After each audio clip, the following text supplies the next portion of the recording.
La verdad que hoy suena un poco a despedida, porque ya la semana que viene, si Dios quiere, parto para Europa, a un acontecimiento extraordinario que es el reconocimiento de Rubén Lavini como pastor en la ciudad de Murcia. Ya tenemos todo preparado y van a venir hermanos de distintas ciudades para presenciar y de distintos países. Así que yo digo, es una fiesta. Vamos a tratar de filmar algo para enviarles después y que ustedes lo puedan ver. Va a ser el 2 de octubre en la misma ciudad de Murcia. Y bueno, no tengo más que palabras de agradecimiento al Señor. Nunca hubiera pensado en aquellos primeros viajes que hicimos, en uno o dos me acompañó Juan Russo, que íbamos a tener este fruto, digamos, ¿no? No, para mí es un milagro, una cosa maravillosa que Dios ha hecho. Y oren también porque se ha abierto posiblemente una puerta en Alemania. Estoy teniendo algunas conversaciones con un hermano argentino, pero que tiene ciudadanía alemana, se llama Guillermo Müller, que es de muchos años en la comunidad cristiana. Yo no le conocía, pero sé que tiene muchos años. Y bueno, él tiene carga y ya tiene contactos en Múnich, en Frankfurt y muy cerca de la frontera con Austria. Así que bueno, ahí él me ha hecho la invitación para que vaya. Veremos si puedo hacer todo lo que está en mi mano hacer. Así que es agridulce esto. Me voy y es una mezcla de alegría por lo que voy a experimentar y tristeza por lo que queda acá, digamos. Porque todas las despedidas siempre tienen una carga de sentimiento de tristeza, digamos, por lo que uno abandona, porque también le llamamos y somos parte de aquí. Pero bueno, Dios ha hecho esto y estamos también contentos por ya. El Señor, de nuevo, milagrosamente, me ha cubierto la mitad del viaje. O sea, es una cosa increíble. Es algo que realmente lo cuento como un testimonio, porque no tengo otra explicación de que sin pedir nada a nadie, el Señor, una ofrenda anónima muy grande y otra que sé la persona, pero no puedo decirlo. Realmente una confirmación de que Dios está detrás, ¿no? de todo esto. Bueno, voy a redimir el tiempo. El hermano Carlos Canto, para mí con mucha claridad y capacidad y unción, hizo referencia, nos dio recursos para enfrentar la tentación. Hemos estado hablando de varios de los problemas que experimentamos como varones de Dios. Hemos dado mucha importancia a todo lo relacionado con el sexo, que no es el único problema que tenemos que enfrentar, pero es un gran problema hoy. Y hemos incluso dado ejemplos bíblicos de hombres que cayeron, que no resistieron la tentación y se vieron envueltos en situaciones de pecado y muy dolorosas para sus vidas y para su descendencia. Y vimos un caso bíblico de un joven espiritual que fue José. Y la Biblia define a José, hijo de Jacob, como un hombre espiritual. Ustedes recordarán que la mujer del egipcio que lo había tomado como ayudante, la mujer de Potifar, lo había tentado sobremanera, lo había acosado y él estuvo dispuesto a ir a la cárcel, pero no ofendió a Dios ni cayó en pecado. ¿Y cómo lo pudo hacer? Lo pudo hacer porque era un hombre espiritual. Y yo precisamente quiero en esta noche no continuar, no lo haré mejor ni reemplazando a lo que Carlos Canto, voy a tratar de recuperar el escrito de él y ver si lo podemos imprimir para que ustedes tengan esta diferencia. Él trató el tema, la diferencia entre prueba y tentación. Pero yo quiero en esta noche comenzar a referirme a la vida en el Espíritu. José era un hombre espiritual y por eso pudo resistir y tener victoria sobre la tentación y sobre el pecado. Y no hay otro camino. No hay un recurso humano para resistir la tentación, la sugerencia del diablo, el impacto que producen en nosotros los deseos de los ojos, los deseos de la carne y la vanagloria de la vida. Por eso he intentado buscar respuestas en la Escritura, que siempre es nuestra fuente. No tenemos una respuesta psicológica para estos problemas. Tenemos solo una respuesta espiritual que está en la palabra de Dios. Así que yo sentí del Señor de reflexionar en el capítulo 8 de Romanos, y hoy voy a comenzar una primera parte. Romanos 8 como Gálatas 5, pero sobre todo Romanos 8, es un capítulo totalmente dedicado a la vida en el Espíritu. Por eso yo he sentido que tenemos que reflexionar juntos sobre Romanos 8. De ahora ya los animo a tomar Romanos 8 como una tarea a hacer y buscar ustedes mismos revelación leyendo este capítulo fantástico de la palabra del Señor que nos explica muchos secretos sobre la vida espiritual. De un hombre, un varón de Dios que vive bajo la guía y gracia del Espíritu Santo. Y la verdad que el apóstol Pablo nos da muchas indicaciones en este capítulo para vivir bajo la guía y poder del Espíritu Santo. Describe el accionar del Espíritu en nuestra vida de varias maneras. Una magistral, cuando lo define como el espíritu de adopción, ¿no? Que el Espíritu Santo da testimonio, recuerdan Romanos 8, a nuestro espíritu de que somos ¿qué? Hijos de Dios, de modo que podemos decirle a Dios, papito, Abba, Padre.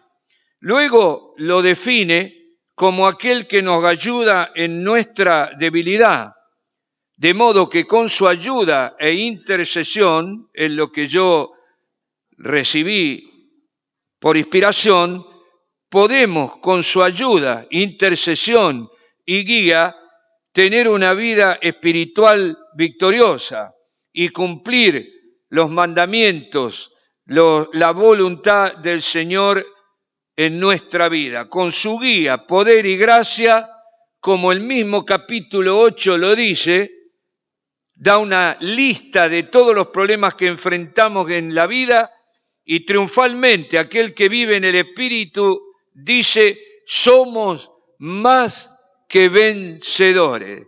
En toda esta realidad que se opone al Evangelio, que se opone a nuestra santidad, las artimañas del enemigo para hacernos caer, la Escritura dice que en Romanos 8, que somos por la guía, gracia y poder del Espíritu más que vencedores.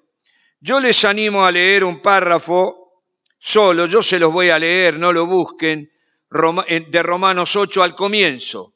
Dice así, ahora pues ninguna condenación hay para los que están en Cristo Jesús.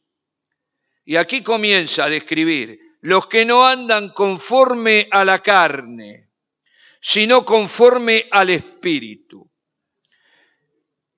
Porque la ley del Espíritu de vida en Cristo Jesús me ha librado de la ley del pecado y de la muerte.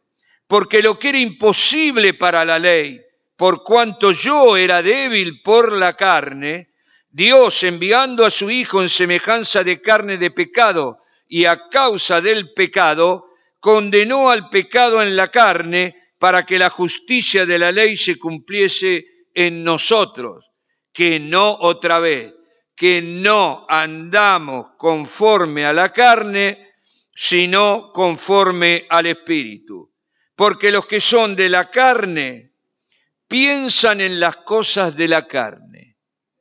Aquí nos está dando una indicación de quién es un hombre carnal y quién en contraposición es un hombre espiritual.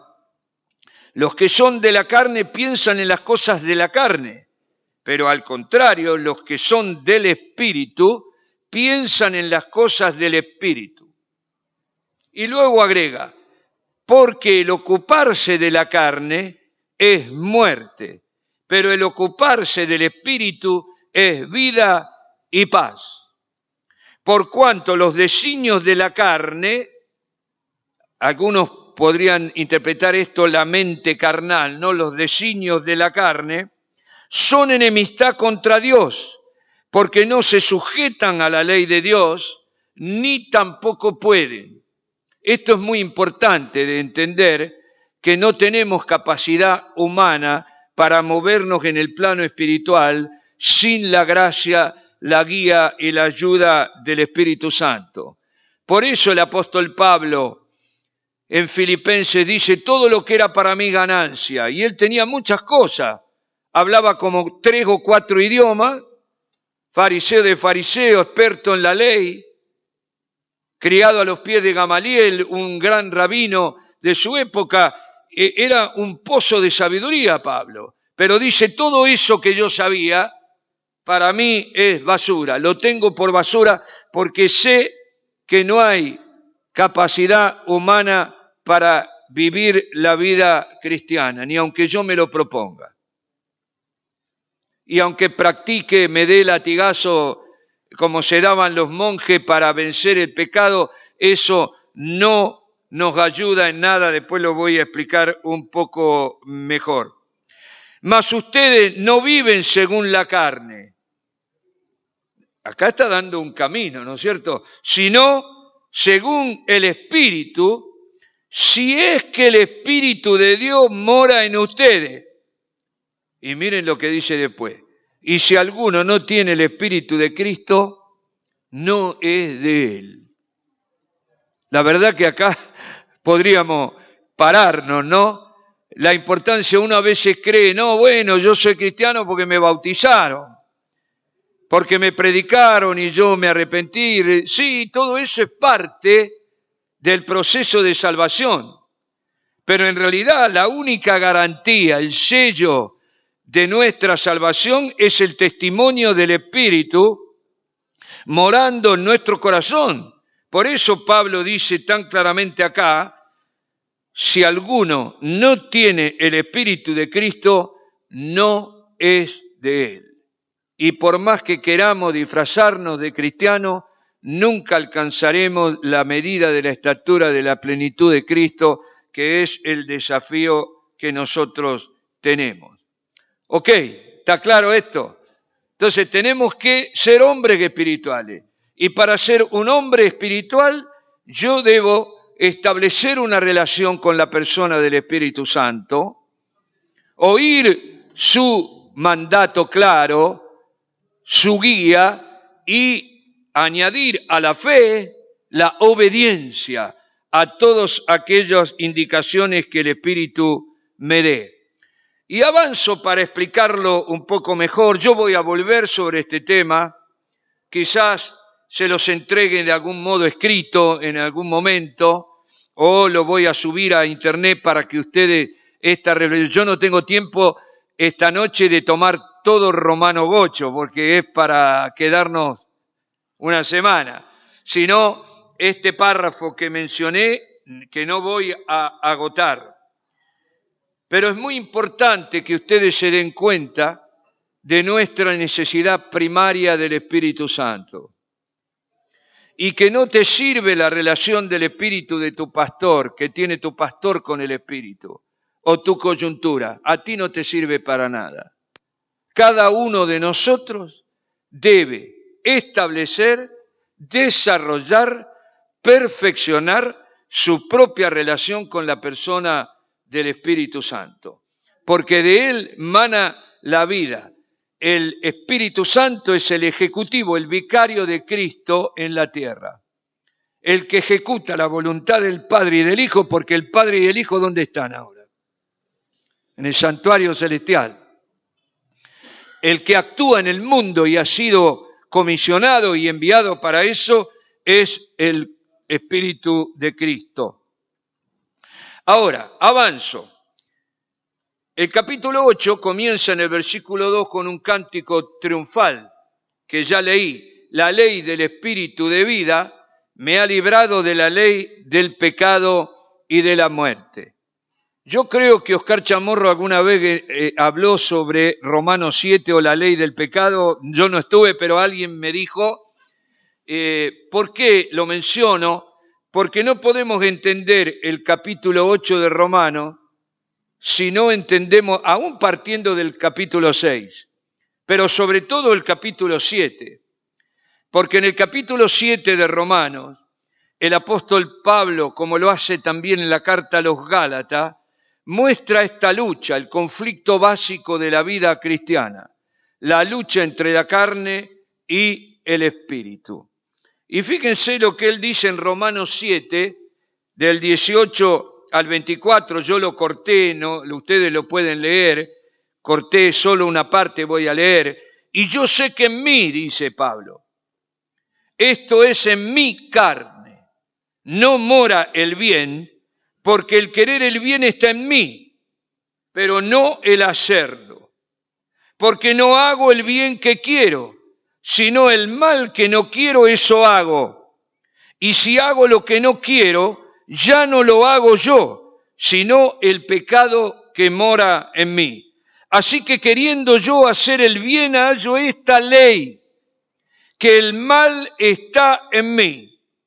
Porque según el hombre interior, me deleito en la ley de Dios, pero veo otra ley en mis miembros que se rebela contra la ley de mi mente y que me lleva cautivo a la ley del pecado que está en mis miembros.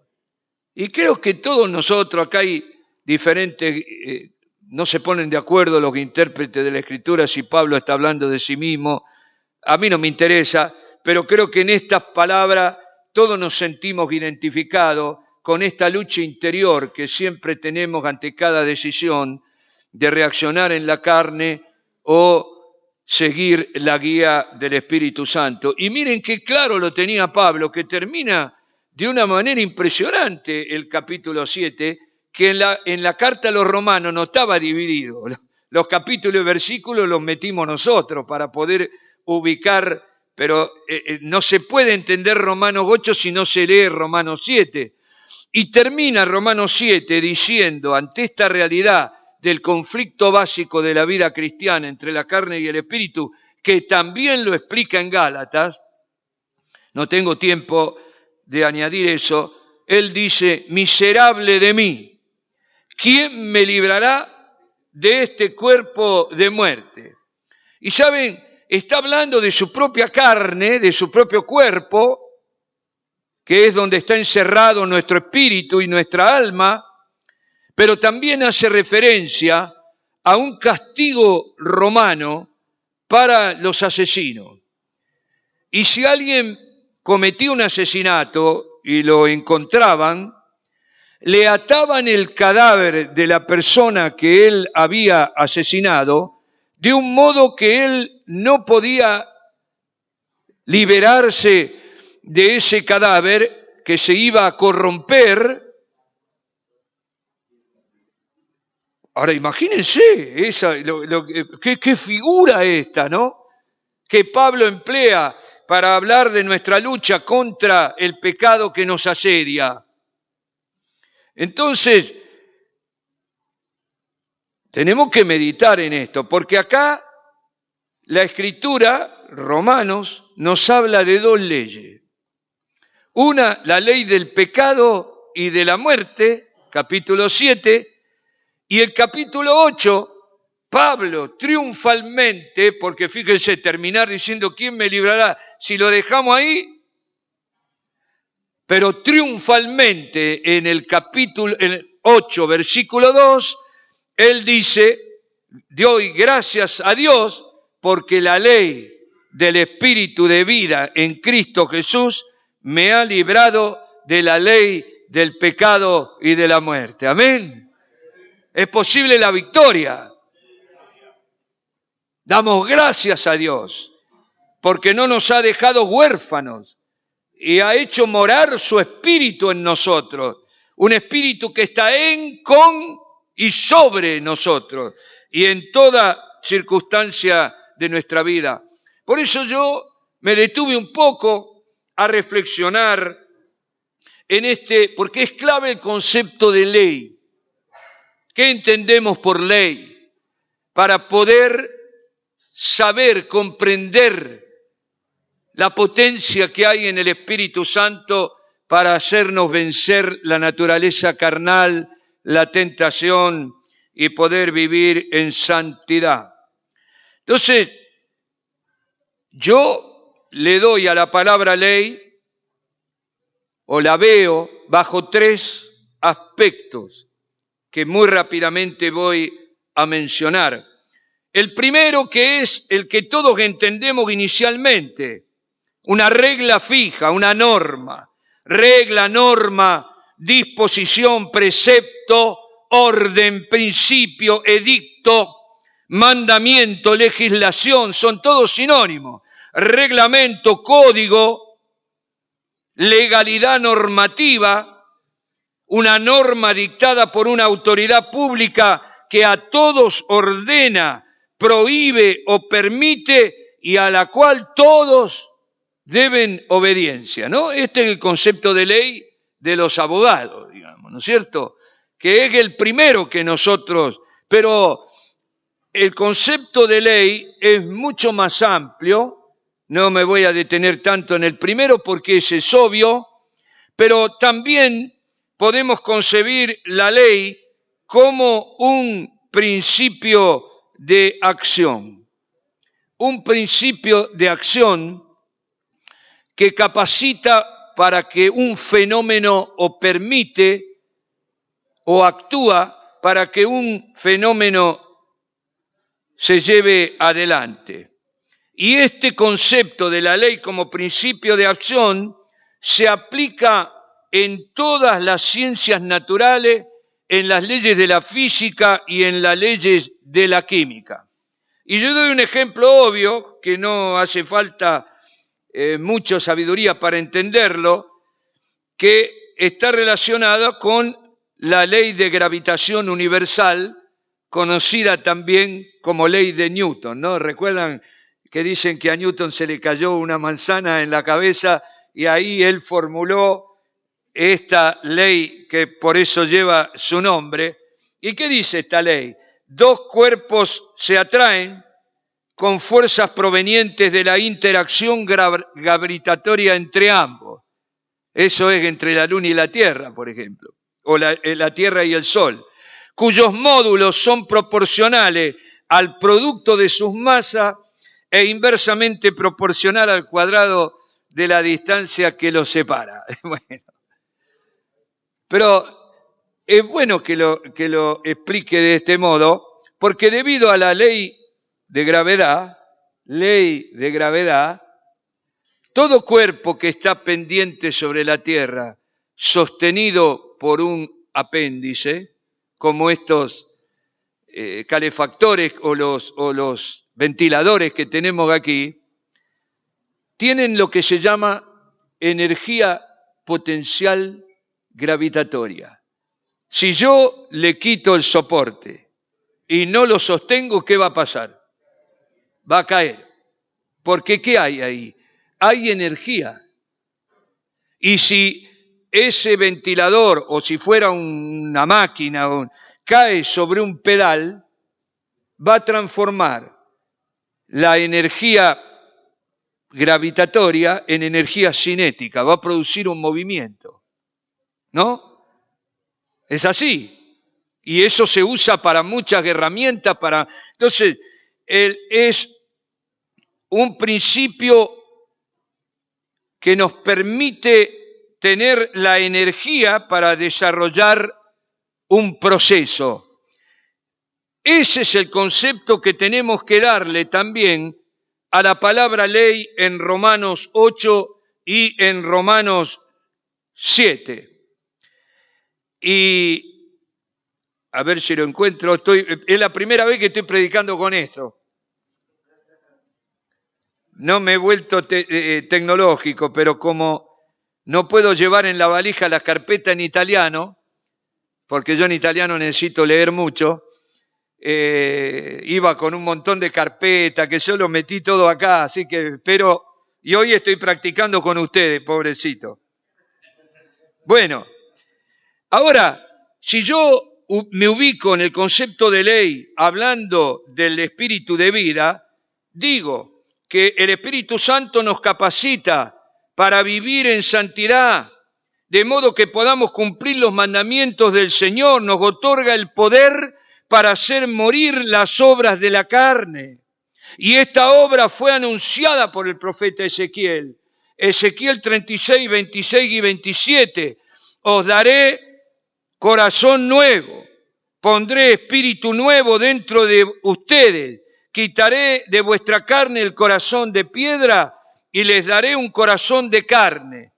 Pondré dentro de ustedes mi espíritu, y miren lo que dice ahora, y haré que andéis en mis estatutos, guarden mis mandamientos y los pongan por obra. Así que en este concepto de ley, su gracia nos permite vencer la naturaleza carnal y nos da el poder para vencer la tentación, para cumplir un mandamiento que va más allá de las fuerzas humanas. Yo no puedo amar a mi enemigo humanamente. Y aunque me den el mandamiento, no puedo hacerlo.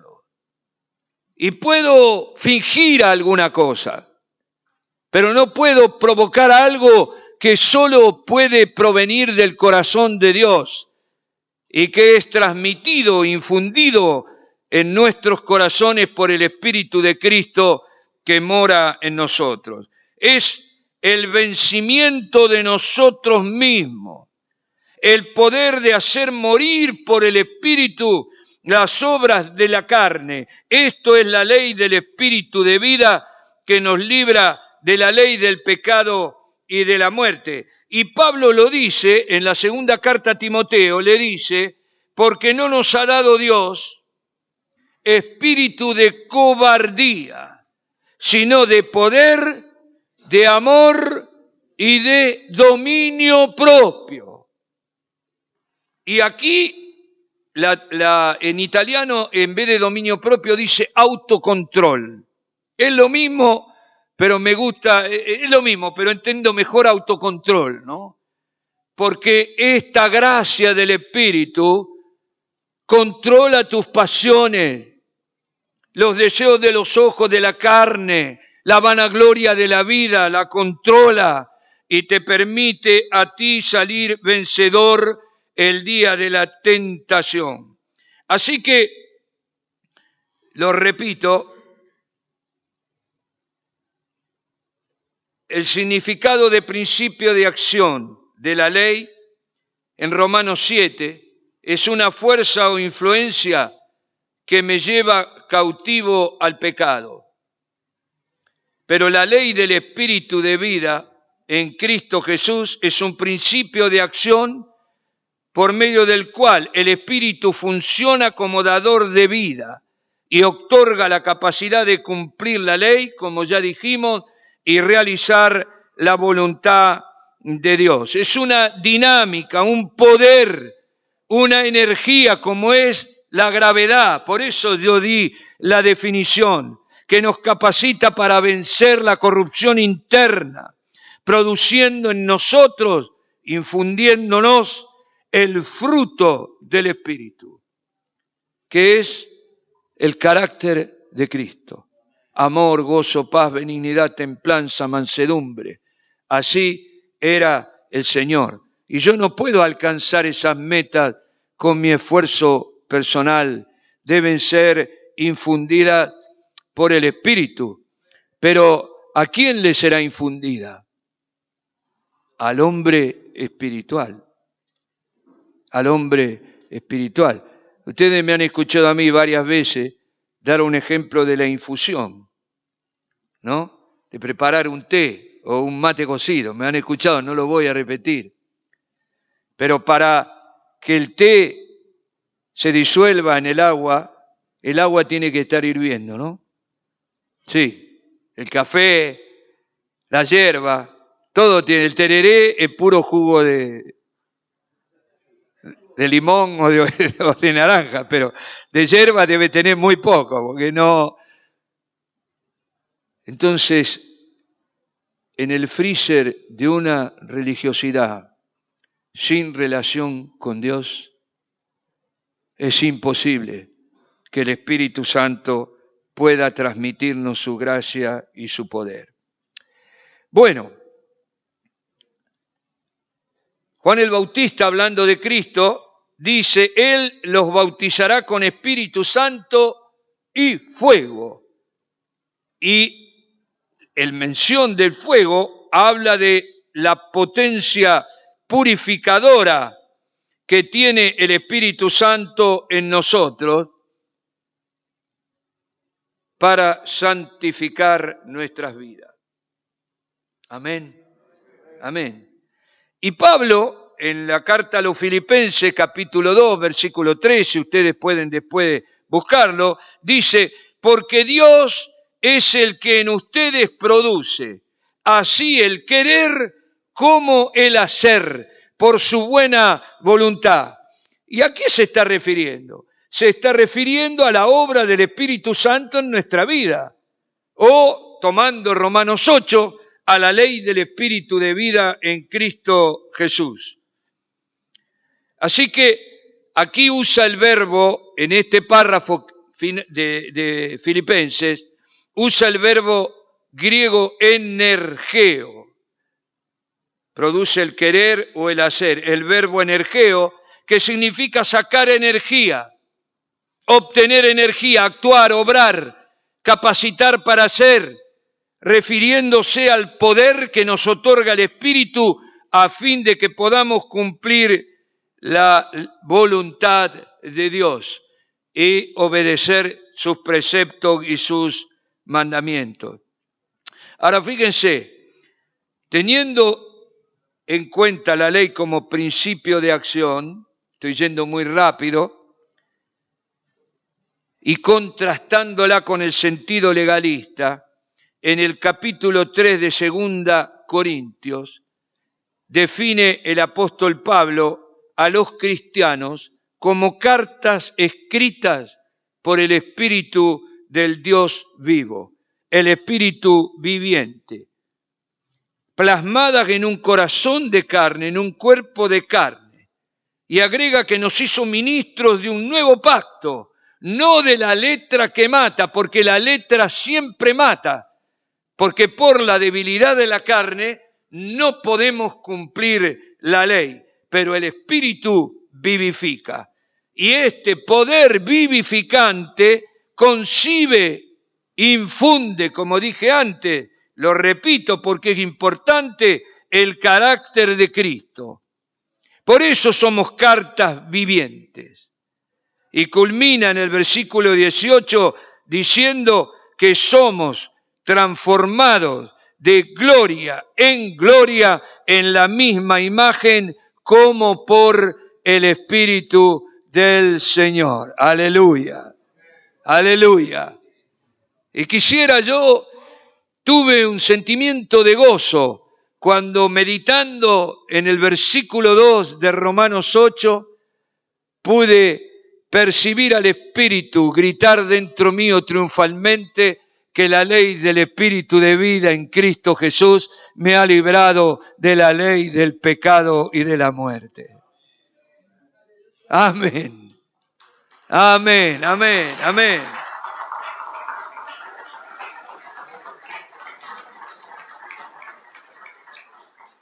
entonces doy una definición final de este punto y paso a otro, podemos concluir que la ley del Espíritu de vida en Cristo Jesús es un poder que nos permite vencer el pecado y la naturaleza carnal.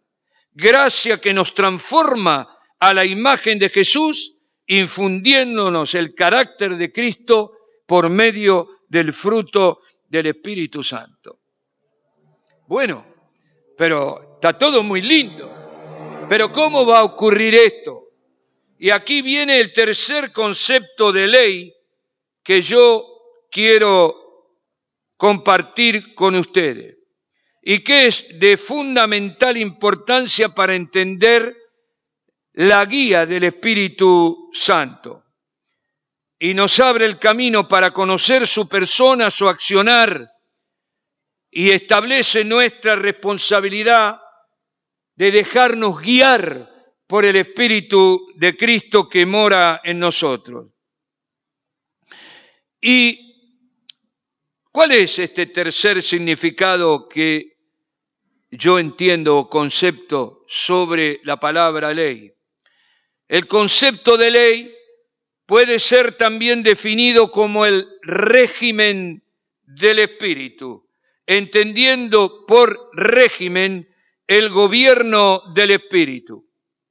El apóstol Pablo se refiere al hecho de que hemos muerto a la ley, estamos libres de ella, de modo que ahora servimos a Dios bajo el régimen nuevo del Espíritu y no bajo el antiguo régimen de la letra o de la ley. Y aquí, ¿qué significa régimen aquí? Que está hablando de la ley. Es el concepto de régimen como los reglamentos, prácticas y ejecución de un gobierno. Y se refiere al modo que tiene esta autoridad de gobernar o regirse. Y se aplica aún en la vida humana de las naciones, se aplica a los gobiernos. Y nosotros tuvimos en la dictadura de 1976 al 82, la dictadura del gobierno militar, se lo conocía como el régimen militar. ¿Qué está diciendo? El gobierno militar. Estoy queriendo decir que tenemos que entender esta definición del versículo 2, la ley del Espíritu de vida en Cristo Jesús, no solo como mandamiento, no solo como la gracia que me da el Espíritu Santo para que yo pueda cumplir el mandamiento, sino que también yo voy a poder recibir la gracia cuando me dejo gobernar por el Espíritu Santo. Si no, es imposible. No tengo yo capacidad de cumplir. Entonces, refiriéndose al gobierno del Espíritu, dice en Romanos 8, mas ustedes no viven según la carne, sino según el Espíritu, si es que el Espíritu mora en ustedes.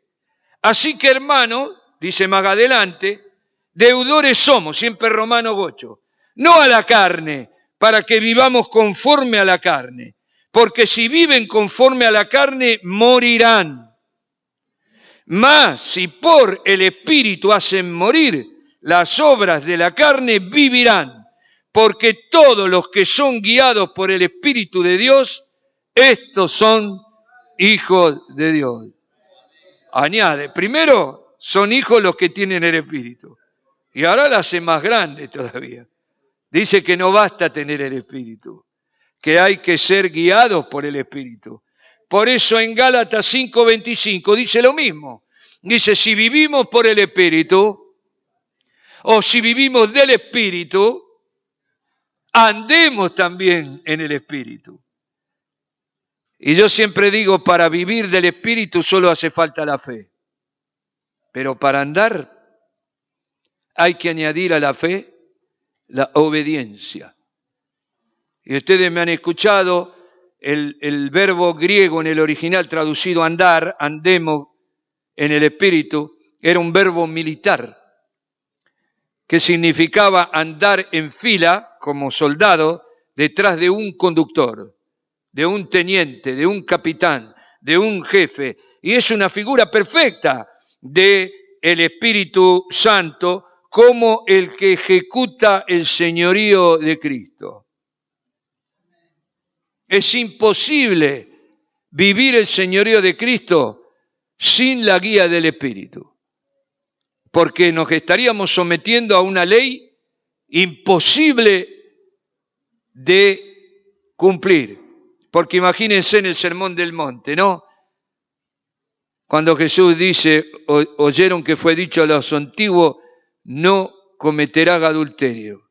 Mas yo les digo, el que mira a una mujer para codiciarla, ya adulteró con ella, elevó a la enésima potencia, ¿no? Entonces, es esta gracia del Espíritu lo que a mí me permite, como ya lo dijimos, vencer, lo repito porque es muy importante. En Gálatas, apoyando con el mismo pensamiento de Romano, dice Pablo, digo pues, anden en el Espíritu y no satisfagan los deseos de la carne. Y aquí también se puede traducir el verbo andar como gobernar. Concluimos en este concepto de régimen que se refiere al gobierno del Espíritu. Consiste en la sujeción a su persona, no a un código de faltas, a un conjunto de reglamentos o leyes, sino obediencia a la persona del Espíritu Santo. Debemos reconocerlo como el que rige, legisla y dirige nuestras vidas y nos da la capacidad o el poder para que podamos cumplir el mandamiento que Él nos impone, porque si no sería una contradicción. Dios nos estaría imponiendo cosas que no podríamos cumplir. Y sería una doble condenación. Pero no es así, porque Él cumple lo que ha prometido. Por boca del profeta Ezequiel, Él hace que andemos en sus mandamientos, guardemos sus preceptos y los pongamos por obra, y el Espíritu de Cristo es quien produce en nosotros tanto el querer como el hacer. Bendito sea el Señor. Bueno, amén. Entonces, ¿a qué punto llegamos?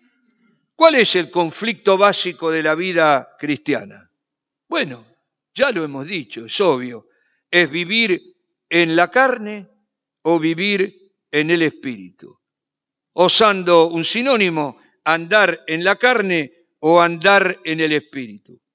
Este conflicto ya fue planteado con toda claridad en Romanos 8, ya leímos parte de eso, pero también está en Gálatas 5, versículos 16 al 18, donde dice que la carne es contra el espíritu es contra la carne, de modo que no podemos hacer lo que queremos, porque si quiero pecar, el espíritu me corrige. Y si yo quiero obedecer al espíritu, tengo una presión muy fuerte de mi carne, de los deseos de los ojos y de la vanagloria de la vida. Entonces, el espíritu y la carne son antagónicos. La victoria es del espíritu. Por eso, en Romanos 8:2, dice triunfalmente Pablo, la ley del espíritu de vida me ha librado de la ley del pecado y de la muerte. Se resuelve este conflicto y esta lucha entre estos dos poderes antagónicos, como ya dijimos, bajo el gobierno del Espíritu. Porque los que son guiados por el Espíritu no están bajo la ley del pecado y de la muerte. y no practican las obras de la carne, porque el Espíritu los ha librado de la ley del pecado y de la muerte. Entonces, bueno, aquí tenemos este conflicto, y no sé si te has hecho la pregunta, pero ¿qué cosa es la carne? Tenemos que definir un poquito esto. Porque la palabra carne en la Biblia tiene un montón de significados, no solo el del cuerpo, digamos, que nosotros lo asociamos y es su primer significado. Entonces, ¿qué es la naturaleza carnal? Significa, en primer lugar, el estado del hombre que no conoce a Cristo y donde está asentado el pecado. Pero en una segunda acepción, se refiere a la parte más débil de la naturaleza humana y particularmente al elemento inferior, temporal aún del cristiano. Y por esta debilidad, mientras estamos en el cuerpo, podemos convertirnos en hombres sensuales, almáticos, que se mueven en la esfera de su propia alma. Y esto no nos permite controlar los apetitos animales que son excitados y gobernados por el diablo mismo. O sea que está clara y es el testimonio creo de todos nosotros de la debilidad humana y de la carencia de espiritualidad en aquellos que andan en la carne. Ahora, no es solo el cuerpo, sino también el alma, como el asiento de la personalidad, la voluntad, los deseos, las motivaciones, los propósitos en la vida, el lugar donde el ser humano, como ser libre, como persona, puede escoger qué hacer, puede tomar decisiones. Y en esta toma de decisiones y en este conflicto entre la carne y el espíritu, el hombre natural se guía por la mente humana. Y esta mente humana tiene una sabiduría que proviene de los deseos puramente humanos, de los instintos naturales y de los afectos corrompidos. ¿Está claro eso? ¿Tan aburrido? No es un estudio bíblico, hay mucha verdad acá. Pero quise ponerle palabras de la Biblia a casi todo, para no mancharlo con mi propio pensamiento, porque este capítulo es extraordinario, Romanos 8, y tiene muchas claves para vivir y ser hombres espirituales. Santiago agrega algo a la sabiduría que se mueve en los seres humanos sin Cristo. La describe terrenal, animal y diabólica. Y Pablo dice siguiendo la corriente del príncipe de este mundo. Pablo le dice a Timoteo, en los últimos días, muchos apostatarán de la fe siguiendo a doctrinas de demonios que van a ser enseñadas por hombres corruptos, mentirosos, que tendrán cauterizada la conciencia. Y ahí ustedes pueden meter todas las ideologías y filosofías contemporáneas que tienen esta inspiración en el príncipe de este mundo, en Satanás mismo. Pero que también sigue, repito, la corriente de este mundo conforme al príncipe de la potestad del aire. Ahora, en Romanos 8 nos da una clave de quién es espiritual y quién no lo es. Empecemos con los hombres carnales y da una clave. Dice, los que son de la carne piensan en las cosas de la carne. Qué interesante, ¿no? Yo no me había leído muchas veces y nunca me había detenido en la palabra pensar, ¿no? ¿Qué pienso? ¿Qué pienso? La mente carnal y sus deseos, ya dijimos, están en enemistad con Dios. no se sujetan a la voluntad de Dios y tampoco pueden. Por eso el hombre natural no percibe las cosas que son del Espíritu de Dios. La sabiduría humana no las puede entender porque para ellos son locura. Ustedes habrán recibido respuestas cuando predican el Evangelio. No, pero eso es una cosa de loco. ¿Quién puede creer eso? Haciendo una comparación, el hombre carnal es aquel que se conduce por los deseos de la mente humana, pero el hombre espiritual es el que se guía por la mente de Cristo, que fue infundida en nosotros por el Espíritu Santo y que viven bajo su gobierno.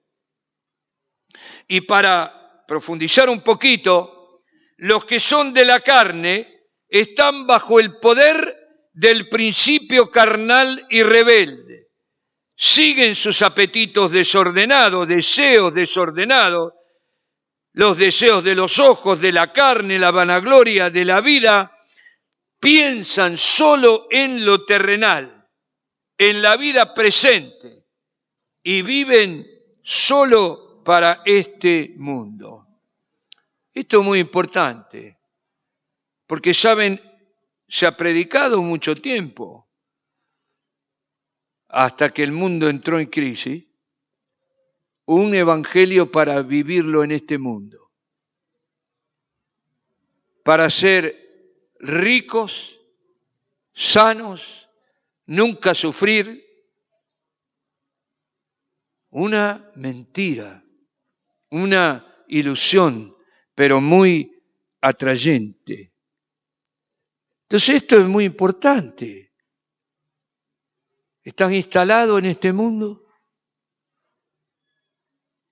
¿Tienes aquí ciudad permanente? Sí. ¿Te quieres quedar acá? Entonces está clarito esto, está clarito. Entonces fíjense cuánta oración es un petitorio para pasarla bien, pidiéndole a Dios salud, dinero y amor. Y algunos cambian la mujer porque, sí, dolorosamente lo digo. Pero eso es el fruto de andar en la carne, ¿no? Entonces, los que son del Espíritu, en cambio, piensan en las cosas del Espíritu. Por eso el apóstol Pablo dice que tenemos la mente de Cristo y nosotros no hemos recibido el Espíritu del mundo, sino el Espíritu que proviene de Dios, para que sepamos lo que Dios nos ha concedido. Miren cómo está. Lo cual hablamos, no con palabras enseñadas por sabiduría humana, sino con las que enseña el Espíritu, acomodando lo espiritual a lo espiritual. Pero el hombre natural, otra vez, no percibe las cosas que son del Espíritu de Dios, porque para él son locura y no las puede entender, porque se han de discernir espiritualmente. En cambio, el espiritual juzga todas las cosas, pero él no es juzgado por nadie. ¿Por qué? Fíjense lo que dice. ¿Quién conoció la mente del Señor? ¿Quién lo va a instruir? Mas nosotros tenemos la mente de Cristo. Amén. Amén. ¿Y quién es el que te recuerda lo que Cristo piensa, lo que Cristo dijo? Es el Espíritu. Por eso lo dijo Jesús cuando habló de la venida del Espíritu. El Espíritu de verdad les recordará todo lo que yo les he dicho. Y no fue para aquellos 12 nada más. Es para ti y para mí. No podemos recibir la palabra de Cristo si el Espíritu no te la recuerda.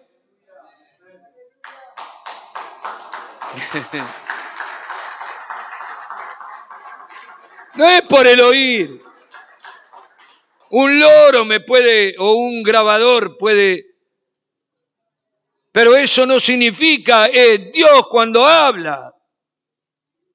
el que produce el cambio, la transformación, el fruto para el cual Dios nos ha comunicado una palabra, porque la palabra de Dios nunca vuelve vacía.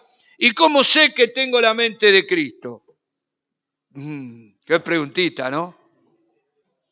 Qué apasionante este tema, la verdad. Yo me voy agregando cosas mientras trato de compartirlo con ustedes. Bueno, yo no tengo duda que la mente de Cristo está en nosotros, porque el mismo Espíritu Santo nos atestigua.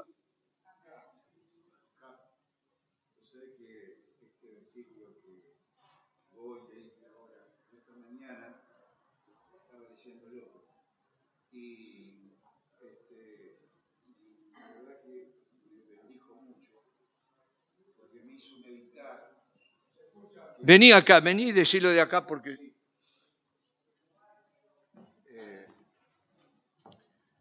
Este versículo que leyó Oscar, esta mañana yo lo estaba leyendo y me hizo meditar mucho porque que lo que está hablando Oscar de alguna manera es algo que ya lo tendríamos todos que haber superado.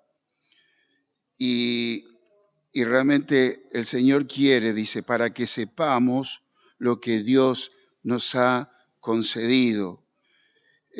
A los corintios, de alguna manera, no les puedo hablar, dice, como espirituales, sino como a carnales, sino que hay mucho más de Dios que Dios quiere mostrarnos a través de su Espíritu para que sepamos lo que Dios nos ha concedido. Y todavía es como hay mucho que todavía para poder sentarnos en los lugares celestiales con Cristo, para poder ver la gracia que Dios nos ha otorgado. Amén. Y esta mañana estaba meditando sobre esto. Amén, amén, amén. Es el mismo Espíritu. Sí, amén. Amén. Amén. Yo creo que el Señor nos va a revelar muchas más cosas y la va a aplicar a la realidad de cada uno. Porque hay una revelación que es para todos nosotros, igual, es lo mismo, no, el mensaje es igual para todos, pero no es nuestra vida, ni nuestras circunstancias, ni la realidad que nos toca vivir, y el Espíritu Santo aplica la gracia de Dios a tu realidad, a tu personalidad, a las circunstancias que te toca enfrentar. Bueno, ahora sí que metí la pata. Ah, no, acá está. Bueno. Ahora el Espíritu Santo me da testimonio, a ti también, de que tenemos la mente de Cristo. Y lo dice la Escritura, este es el pacto que haré con ellos. Después de aquellos días, dice el Señor, pondré mis leyes en sus corazones y en sus mentes la escribiré. Y en sus mentes la escribiré, la mente de Cristo. Y nunca más me acordaré de sus pecados y de sus transgresiones. Esto está en el capítulo 10 de la carta a los Hebreos. Entonces, avanzando un poquito, renovarnos en el espíritu de nuestra mente es el desafío que tenemos por delante.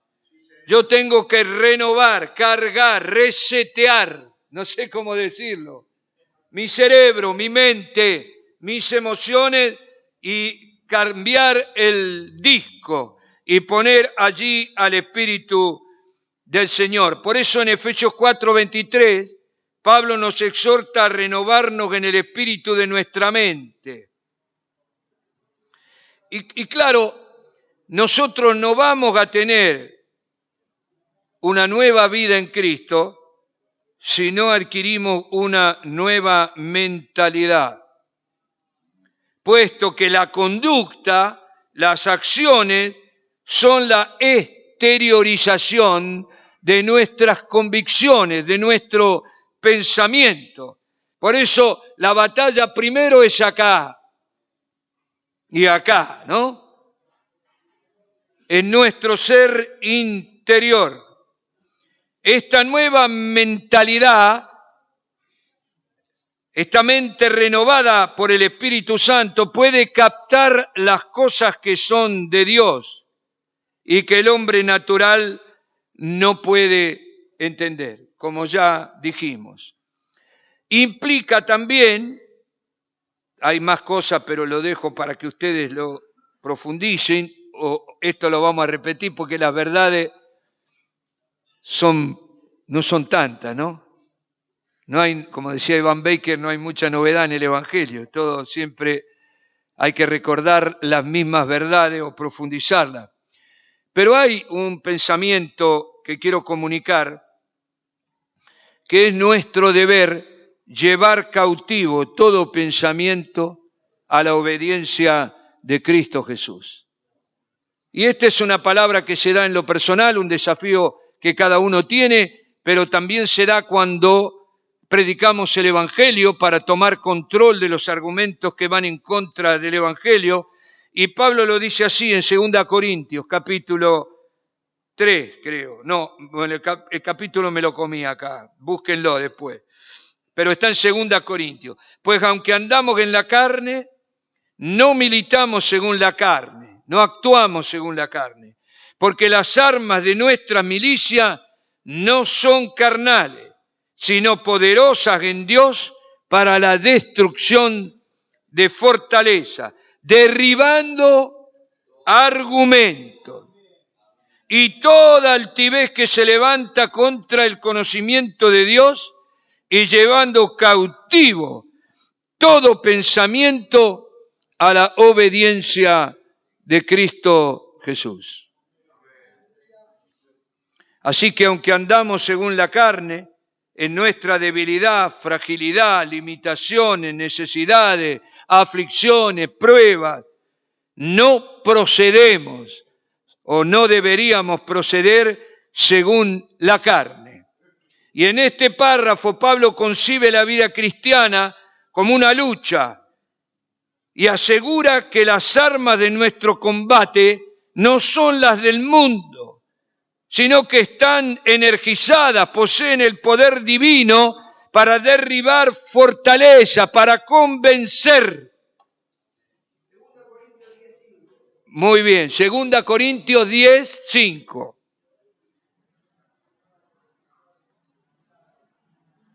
Bueno, qué interesante, ¿no?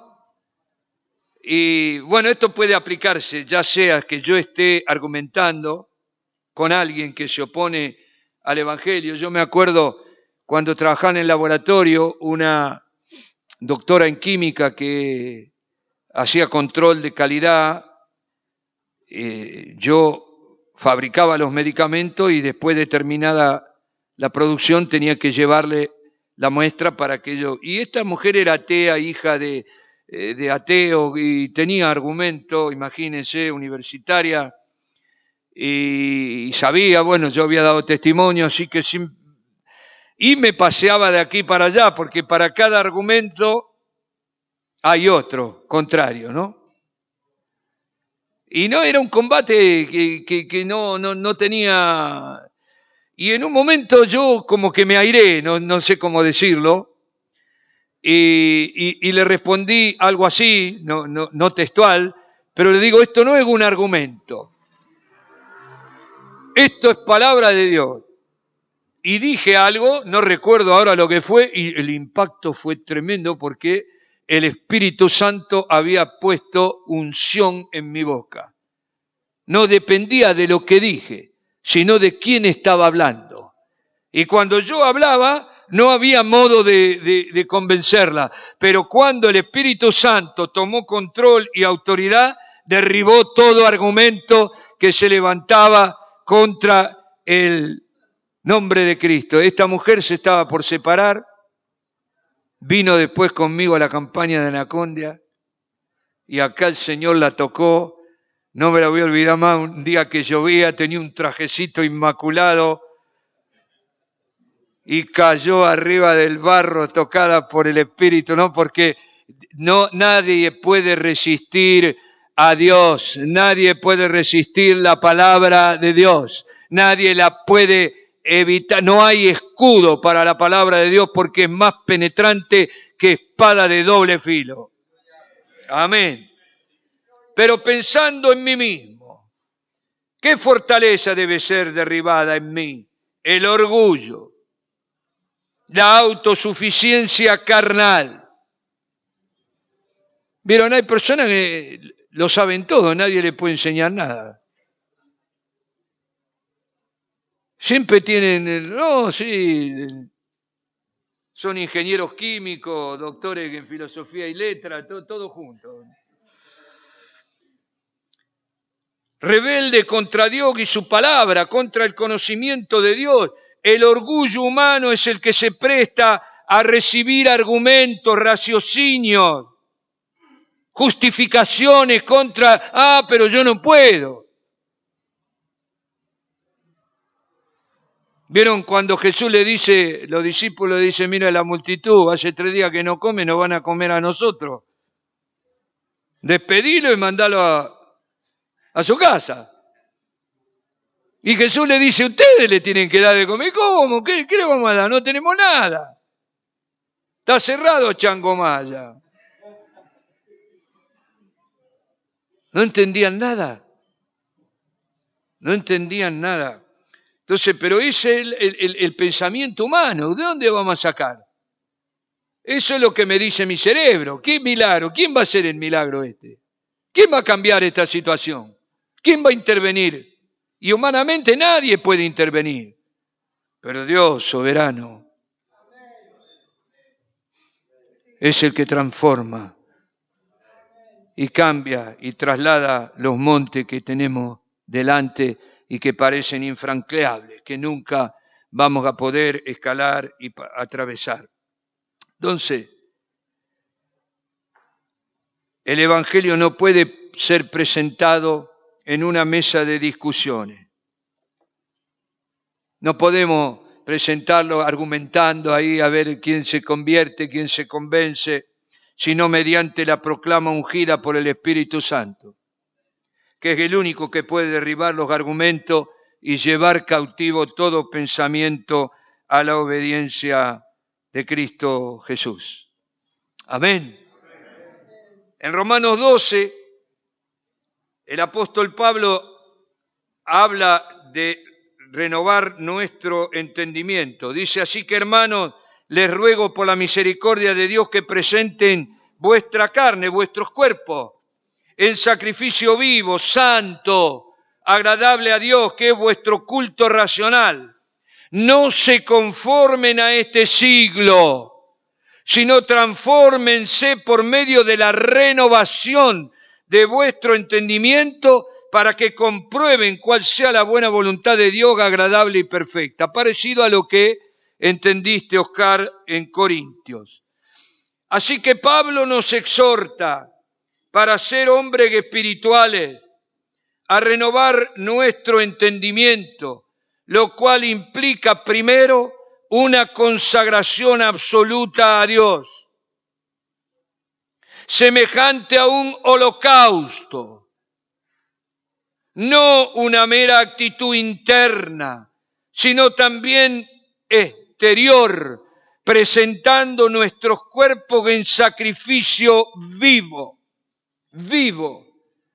En Romanos 6, Pablo lo dice de otro modo, así como antes presentaron los miembros al pecado para servir a la inmundicia, ahora presenten sus miembros, conságrenlos a Dios para vivir en santidad y cumplir la justicia de Dios. Amén. Y saben, la consagración es atemporal. Es mientras estamos en el cuerpo. No es que una vez yo dije, sí, ahora voy a seguir a Dios, Señor, te entrego mis manos, te entrego mis pies. No, yo continuamente tengo que negarme a mí mismo. Todos los días. Ante cada decisión tengo que negarme a mí mismo. Tengo que renunciar a mí mismo. Y no es fácil, ¿eh? No es fácil. Es una vida de holocausto que constantemente quema el orgullo en el altar de Dios para ser guiados por el Espíritu del Señor. Amén. Y finalmente digo, no voy a hablar de ocupar porque no me da el tiempo, falta todo el capítulo de los que son espirituales se ocupan de las cosas del Espíritu, pero algo hemos dicho con esto de consagración. Pero ¿en qué debemos pensar para terminar? Y Pablo nos lo dice en la carta a los Filipenses. Por lo demás, una cosa les digo, hermanos, concéntrense, mediten, yo le estoy agregando palabras, ¿no? Pongan su atención en todo lo que es ética y moralmente verdadero. Estoy parafraseando a Pablo para que entendamos en qué debemos pensar. Y todo lo que es honesto, honorable, respetable, todo lo justo, todo lo puro, todo lo amable, todo lo de buen nombre, lo digno de admiración, y si hay virtud alguna, en definitiva, todo lo que es excelente, si algo es digno de alabanza, elogiable, en esto piensen. Pero agrega algo más, lo que aprendieron y recibieron y oyeron de mí, esto hagan. Porque no basta la palabra pronunciada. Debe estar acompañada por la palabra encarnada. Porque nuestra conducta habla más fuerte que nuestras palabras. Y refleja dónde está nuestro corazón y cuáles son nuestros pensamientos. Bueno, entonces, avanzo. Todo lo verdadero, lo respetable, lo justo, lo puro, lo amable, lo de buen nombre. Y este es un medio, el pensar en todas estas cosas no es un fin en sí mismo, es un recurso, es un medio. Entonces aquí hemos tenido varias claves que están relacionados en primer lugar con el pensamiento. Los que son espirituales piensan en las cosas del Espíritu. Y hemos llegado hasta aquí lo dejo, porque ya ha sido suficiente, quizás parezca un poco enredado, porque es una sucesión muy rápida de textos bíblicos, pero hay un secreto en esto. Y yo les dejo este pensamiento o este interrogante. ¿En qué estás pensando? Váyase cada uno de ustedes esta noche, mirando para adentro y tratar de descubrir dónde está centrada mi mente. ¿En lo temporal? ¿En las cosas de esta vida?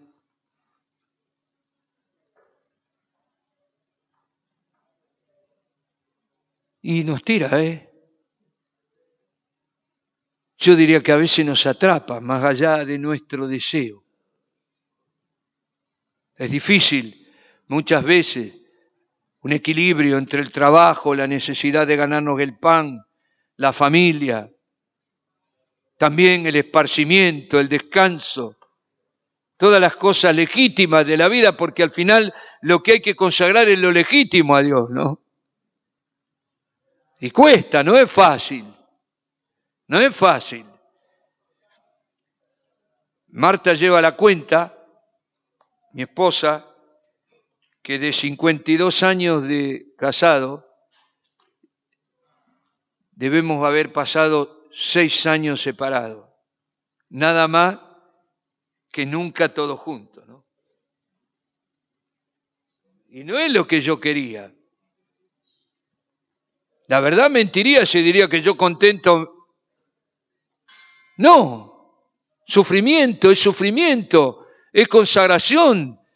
Y los que amamos a Cristo en el matrimonio, nos consagramos a la esposa, que dé su tiempo al Señor, que lo merece más que yo. Y no voy a tener celo del Señor. No. Y el Señor me la devuelve santificada, me la devuelve purificada. Y lo mismo le diría a una hermana: donale tu esposo al Señor. Sí, que Él nos hace vivir los 10 minutos que disponemos, de modo que valen 10 minutos la eternidad de todos los incrédulos. Porque Dios no es deudor de nadie. Así que busca adentro, ¿no? Ahora que está ¿cómo se llama? La mente artificial. Mire qué cosa, estamos hablando de la mente. Ahora encima tenemos la mente artificial.